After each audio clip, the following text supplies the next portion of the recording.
Siapa partai oposisi? Nggak ada. Kan mereka digaji rakyat untuk cari solusi. Lalu mereka bilang, jangan kritik aja, kasih solusi. Loh, Anda saya gaji untuk kasih solusi, untuk cari solusi. Ngapain minta kembali solusi ke saya tuh?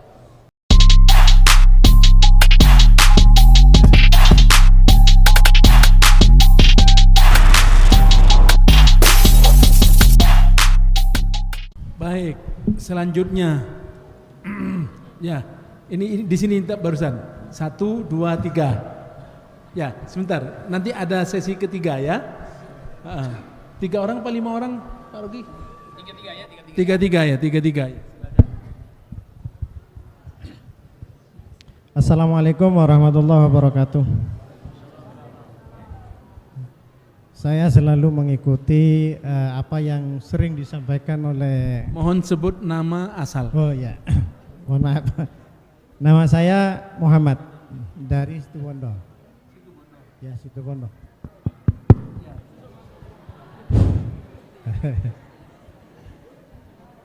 Begini, saya sering menonton video yang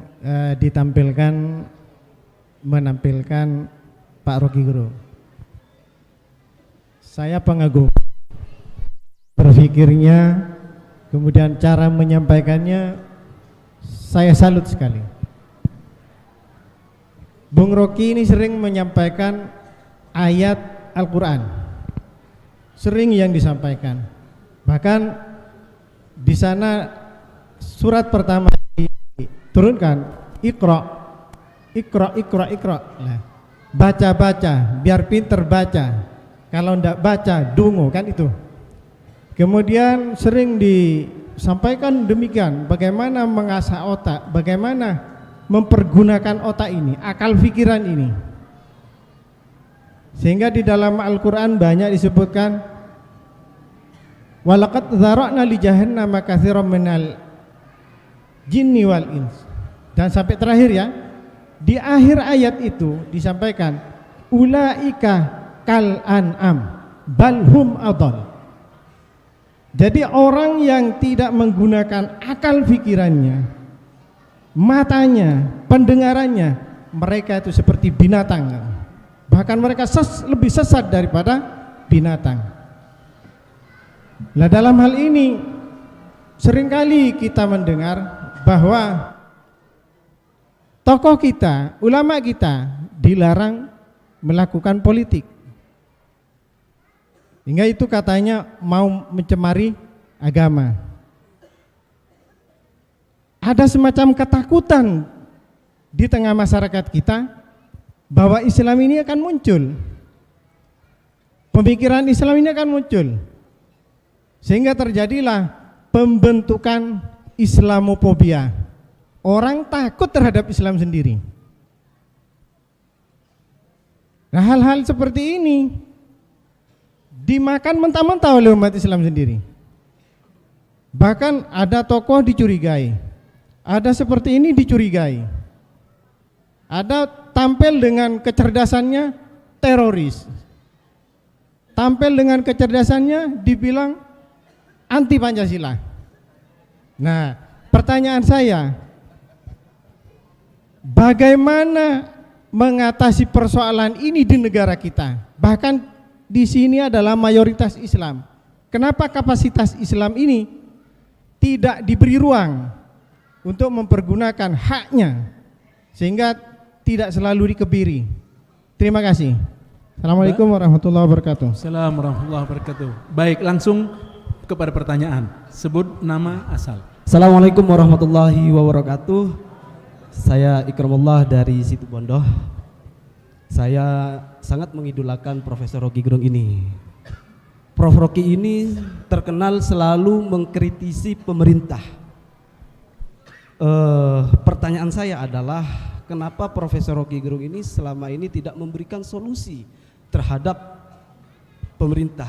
Bahkan Prof Rocky ini sudah tahu sistem pemerintahan Indonesia sangat bobrok, sehingga Profesor ini memberikan solusi kepada negara ini. Otomatis UUD 45 alinea keempat salah satunya adalah mencerdaskan kehidupan bangsa ini bisa dilaksanakan dengan kelebihan intelektual Profesor Roky Gerung ini. Terima kasih. Assalamualaikum warahmatullahi wabarakatuh. Baik, ini nanti sesi ketiga, ya. Sesi ketiga, setelah itu terakhir nanti kita berikan kesempatan kepada perempuan, Putri. Ya. Assalamualaikum warahmatullahi wabarakatuh. Selamat malam untuk Bung Roky. Malam ini di Pondok Al-Islah, di pesantren ini dibahas tentang Islam dan kebangsaan. Saya melihat bahwa di bangsa kita itu sekarang ada dua, Bung Roky, yang perlu kita analisa. Yaitu pertama, ada semacam pemasungan pemikiran. Jadi pemikiran kita dipasung. Yang kedua, kalau dulu ada mafia hukum, sekarang ada mafia konstitusi. Bagaimana konstitusi itu dibuat dengan cara mereka yang tujuannya saya kira satu, Bang Roky, adalah kekuasaan. Jadi poinnya di kekuasaan ini.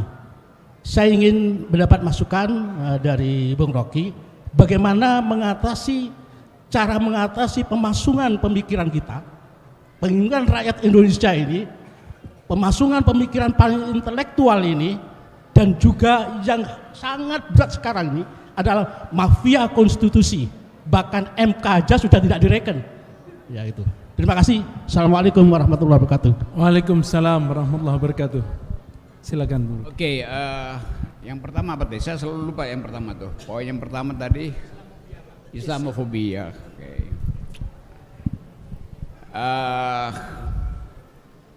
Kalau ada hal yang bisa kita pertengkarkan tentang kebijakan publik, maka yang pertama-tama mesti lakukan memulai pembicaraan kritis adalah partai oposisi itu. Kan itu intinya. Siapa partai oposisi? Nggak ada.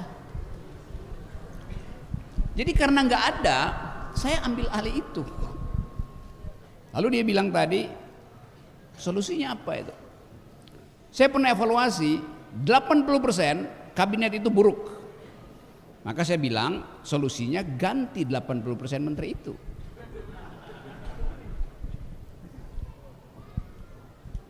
Kan itu dasarnya. Karena dia pejabat pembuat kebijakan, ya ganti. Lalu orang bilang, Anda mau gantiin ya? Anda menginginkan kekuasaan itu. Saya bilang saya memberi solusi yang betul-betul masuk akal, ganti aja. Tapi nanti Pak Jokowi akan bilang, oke, itu hak prerogatif saya. Jadi nggak ada gunanya kita kasih solusi kalau di ujungnya bilang itu hak prerogatif saya. Lain kalau ada oposisi yang akan tekan itu. Saya nggak punya kemampuan menekan. Saya cuma bisa bicara, itu poinnya. Lalu orang bilang, Roky Gerung nyinyir, cuma bisa bicara-bicara. Ya karena saya bukan menteri. Memang saya cuma bicara, saya diminta oleh Gustavo untuk bicara. Jadi apa yang masalah di situ? Yang ketiga, menteri-menteri itu saya gaji untuk cari solusi. Kan mereka digaji rakyat untuk cari solusi. Lalu mereka bilang, jangan kritik aja, kasih solusi. Loh, Anda saya gaji untuk kasih solusi, untuk cari solusi. Ngapain minta kembali solusi ke saya tuh? Jadi Anda mesti bisa bedakan bahwa kalau saya kasih kritik, saya nggak perlu kasih solusi. Kalau saya kasih solusi, gaji saya, itu masalahnya. Dia nggak bisa gaji kan? Fairnya begitu. Tetapi kesalahan pertama ada pada oposisi yang tidak diizinkan oleh Pak Jokowi. Dalam satu kampanye Pak Jokowi bilang, saya nggak perlu oposisi itu. Lalu yang kontrol Anda siapa kalau gitu? Jadi dari awal desainnya udah kacau.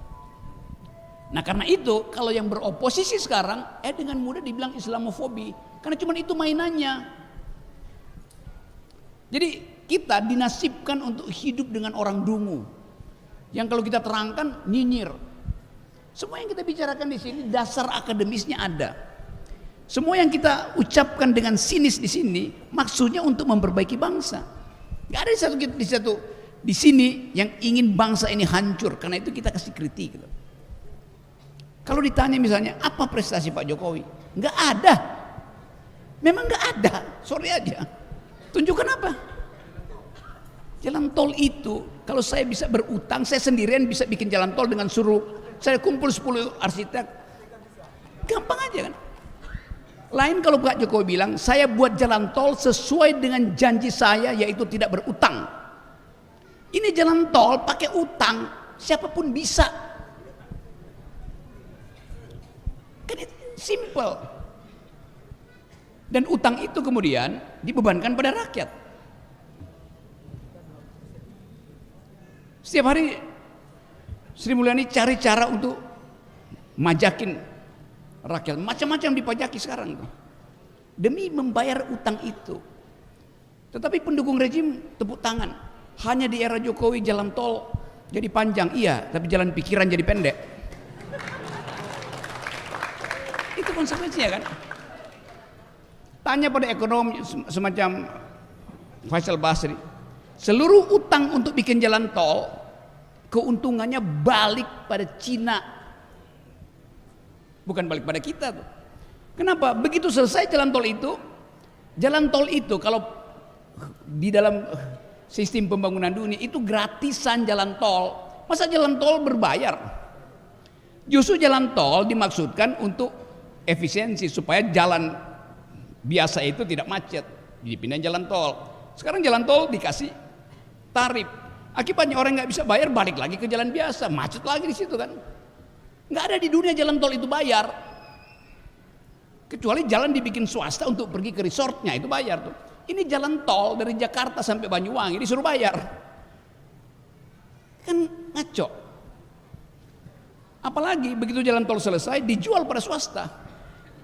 Jadi seluruh konsep itu yang mesti kita bongkar. Kalau cuma sekedar lihat semua orang tepuk tangan tuh pendukung Pak Jokowi, sekarang ada jalan tol, kita punya jalan tol. Yang ngomong gitu cuma punya Honda butut, nggak bisa masuk jalan tol, tapi dia bangga ada jalan tol. Cicilan belum lunas, mana ada motor bisa masuk jalan tol. Itu yang saya sebut manipulasi opini publik oleh negara. Itu bahayanya tuh kalau negara jahat. Disembunyikan dari mana? Sama seperti IKN, sama aja. Entah dari mana membiayai itu. Saya punya banyak teman di kabinet, semua merasa nggak mungkin itu jalan. Lalu kenapa kalian tepuk tangan? Karena mereka ketagihan kekuasaan itu, nggak berani untuk ucapkan kejujuran. Nah, kita ingin ada kejujuran diucapkan malam ini dan diucapkan oleh mulut seluruh warga negara yang kritis, yang punya otak. Apalagi kalau dia alumnus dari pesantren ini.